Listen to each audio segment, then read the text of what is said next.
नारायण ने बोला, लक्ष्मी आज शनिवार का दिन है, जिस दिन अपन इस दरिद्रता से मिलने के लिए पीपल के पेड़ के नीचे आए हैं। हिंदू धर्म में ये दिन पीपल के वृक्ष के लिए पूजनीय होगा। जो भी शनिवार के दिन पीपल के वृक्ष की पूजन करेगा, दूध चढ़ाएगा या मिष्ठान का भोग लगाएगा, लक्ष्मी और नारायण उसके घर में प्रवेश कर जाएगा। लक्ष्मी और नारायण उसके घर में प्रवेश करेगा। कौन से दिन? शनिवार। लक्ष्मी जी बोली, नारायण आपने तो एक दिन का वार लिख दिया। शंकर जी ने 7 वार बनाए हैं, रविवार, सोमवार, मंगल, बुध, गुरु, शुक्र और शनि। ये शिव जी ने बनाए। अब एक दिन आपने अपना बना लिया, बाकी के दिन अगर कोई इस पीपल के वृक्ष के नीचे आएगा और यहाँ तो दरिद्रता बैठी तो उसका क्या होगा? भगवान नारायण बोले, सुन दरिद्रता, तेरे से एक विनती है, अगर कोई भी मनुष्य इस पीपल के पेड़ के नीचे अगर 7 दिन में आता है और उसके हाथ में अगर कोई सामग्री होती है तो तू उसके घर में प्रवेश नहीं करेगी। नियम है पीपल के वृक्ष का, या तो पानी का लोटा लेकर जाओ, कुंकू का चोपड़ा लेकर जाओ, शक्कर लेकर जाओ, या पेड़ के नीचे चींटी को डालने के लिए आटा ले जाओ, पर खाली हाथ पीपल के वृक्ष के नीचे कभी मत जाओ। खाली हाथ जाओगे तो दरिद्रता तुम्हारे घर में प्रवेश करेगी। दरिद्रता उठकर खड़ी होकर बोली, नारायण तुमने अपनी मनमानी करी है, एक दिन मुझे भी मेरा चाहिए। भगवान ने कहा, बोल कौन सा दिन चाहिए? दरिद्रता कहती है, रविवार के दिन इस पीपल के वृक्ष के नीचे मैं दिन भर नृत्य करूं, इसमें रहूं, और जो यहाँ आए रविवार को मैं उसके घर में प्रवेश करूं। भगवान ने कहा, ठीक है। दरिद्रता, रविवार का दिन एक ऐसा दिन रहेगा जिस दिन तू इस पीपल के वृक्ष के नीचे नृत्य करेगी और जो आएगा इस पीपल के वृक्ष के नीचे तो उसके साथ प्रवेश करेगी। मैंने तुझे वर दिया। इसलिए हमारे यहाँ केवल पीपल का वृक्ष अगर दीवार में भी लग जाता है ना, किसी की फैक्ट्री की दीवार में, किसी के घर की दीवार में पीपल का वृक्ष अगर लग जाता है, पीपल का पौधा लग जाता है, उसको कितना भी तोड़ लो वो वापिस लग जाएगा। फिर तोड़ोगे फिर लग जाएगा। अगर पीपल के पौधे को तोड़ना है तो केवल रविवार का दिन एक नींबू, एक मिर्ची और बमूल का कांटा, ये 3 चीजें रखने के बाद में आधे घंटे बाद रविवार के दिन पीपल के पेड़ को उखाड़ कर फेंक दो। दूसरी बार कभी पीपल दीवार में लगता ही नहीं, कभी नहीं। केवल एक रविवार को, केवल एक संडे, इतवार को। घर में दीवानों पर अगर पीपल लग भी गया है, इसलिए पीपल के वृक्ष को उखाड़ने का, अगर घर में पीपल लगा हुआ है या पीपल का पौधा हमारे घर में लग गया, उसको उतारना, निकालना, लगाना, तो पीपल के वृक्ष को अगर निकाला जाता है तो रविवार के दिन, और अगर पीपल के वृक्ष को कहीं लगाया जाता है तो सोमवार के दिन या मंगलवार के दिन, बुधवार के दिन, इन दिनों में लगा सकते। पीपल के वृक्ष कहीं लगाना।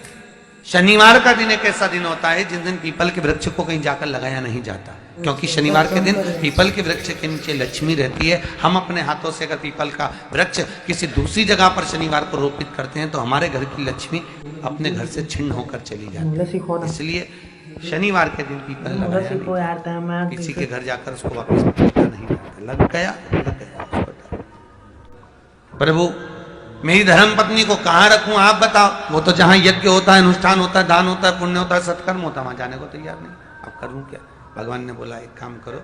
दुर्वासा जी बोले, जिसके यहाँ रात्रि में बर्तन झूठे पड़े रहते हो उसके घर में इस दरिद्रता को लेकर तुम प्रवेश कर जाना।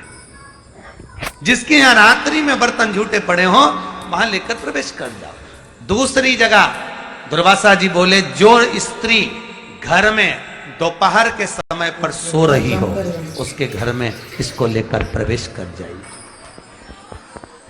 जो स्त्री दोपहर के समय में घर पर सो रही हो इस दरिद्रता को लेकर प्रवेश कर जाइए। तीसरा, जिसके यहाँ पर दरवाजे पर कांटे वाले पौधे लगे हों उस घर में इस दरिद्रता को लेकर प्रवेश कर जाइए। दरिद्रता कितनी सुंदर बात कही है। दाता और विधाता, कौन कौन? दाता और विधाता।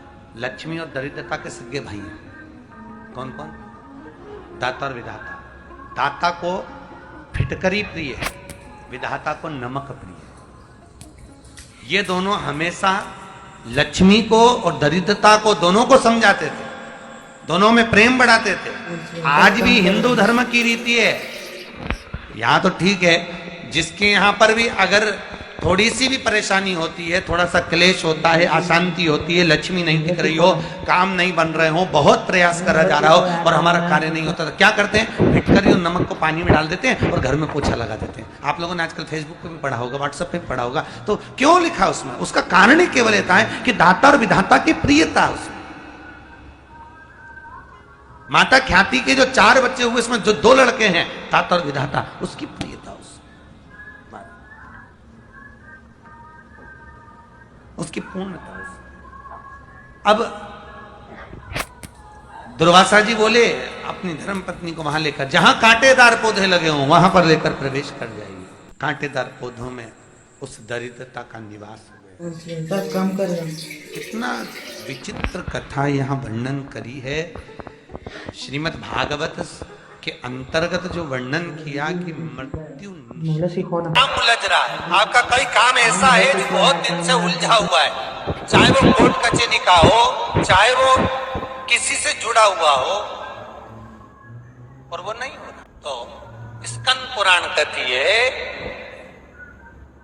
हमारे खंड में भी वर्णन है शिव महापुरुष कि किसी भी नवमी को आप आंवले के पेड़ के नीचे घी का दिया लगाकर,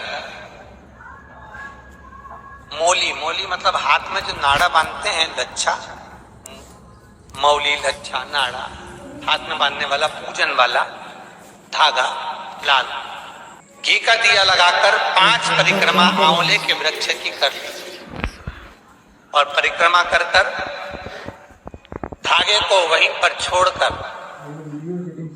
थोड़ा सा धागा और अलग से लेकर किसी टहनी पर उसको कामना कर बांध दीजिए। महाराज 10वीं तिथि को, 9वीं को तो ये करोगे, 10वीं को वापस जाकर आंवले के पेड़ के नीचे घी का दिया लगाइए और जो धागे की आपने टहनी पर जो धागा बांधा है उसको खोल कर ले आइए, अपने हाथ पर बांधकर उसी धागे को पहनकर अपने काम के लिए निकल जाइए, आपको सफलता प्राप्त हो जाए। शमी की जो पत्ती होती है, एक पत्ती में जितनी पत्तियां लगी होती हैं और एक पत्ती के अंदर, जरा ध्यान देंगे, जैसे इस पत्ती में ढेर सारी पत्तियां लगी हुई है, उस पत्ती में से भी एक पत्ती तोड़ोगे और एक पत्ती तोड़ने पर उस पत्ती को भी अगर गिनोगे तो उसमें बहुत सारी पत्तियां होती हैं। आज प्रयास करना,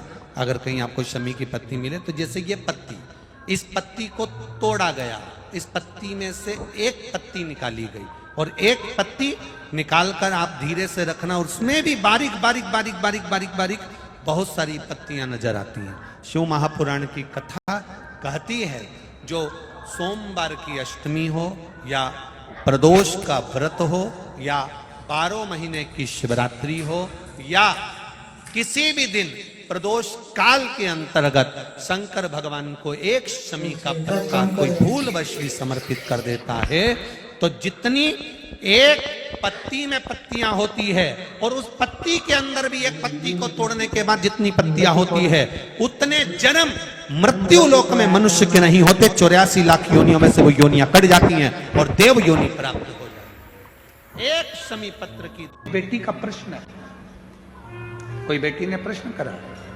मेरा नाम प्रेरणा है, हम रायपुर भाटा गांव से आए हैं। प्रेरणा जी कहीं बैठी हैं? आप ही हैं? धन्यवाद आपके प्रश्न का, बहुत सुंदर आपने प्रश्न किया। आइए बेलपत्र लेकर जाइएगा। और नीचे आपने लिखा, आपकी बहन प्रेरणा, मैं बहुत बहुत साधुवाद करता हूँ जी आपके प्रश्न के लिए। आपने प्रश्न किया, घर के मंदिर में देवी और देवता दोनों रहते हैं। हमारे घर के मंदिर में, प्रत्येक घर के मंदिर में देवी भी रहती है, देवता भी रहते हैं। हमें घर में नित्य प्रति कौन सी बाती का दिया लगाना चाहिए, लंबी या गोल? कृपया निवेदन है, इस प्रश्न का उत्तर जरूर। सबके घर में देवी भी होती है, देवता भी होता है। अब बत्ती कौन सी लगाना है? कौन सी बाती? एक होती है लंबी बाती। बोलो बोलो, सही है कि गलत है? प्रश्न अच्छा है ना? अरे जम के तो बोलो, सबके काम का है। तो फिर वो जी के लिए जोरदार ताली बजाओ।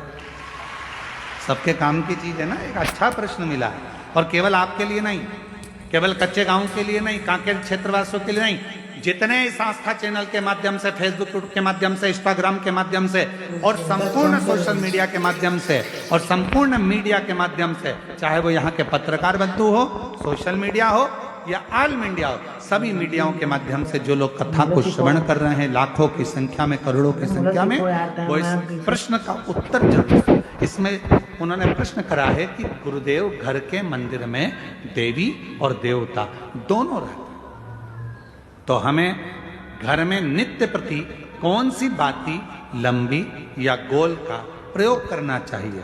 तो निवेदन है, जब नवरात्रे का समय आए और 9 दिन तक देवी माँ आपके घर में विराजमान हो, या दीपावली का पर्व हो जब महालक्ष्मी की पूजन कर रहे हो, तब लंबी बाती का प्रयोग करें। बाकी के समय में घर में हमेशा गोल बाती का प्रयोग चालू रखें।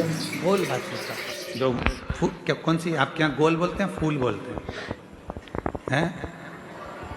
गोल फूल बत्ती का प्रयोग, फूल बत्ती। और कभी कभी यदि आप महालक्ष्मी का पूजन कर रहे हैं, माता लक्ष्मी का पूजन कर रहे हैं, माँ जगत जननी की आराधना कर रहे हैं, साधना कर रहे हैं, माँ आदि शक्ति को प्रसन्न करना चाहते हैं, माँ आदि भवानी को प्रसन्न करना चाहते हैं, और जिस दिन तुम्हारा मन कर जाए कि आज मेरी माता की कृपा मुझ पर होना है, माँ करुणा करे, माँ जगत जननी, जगत धात्री, माँ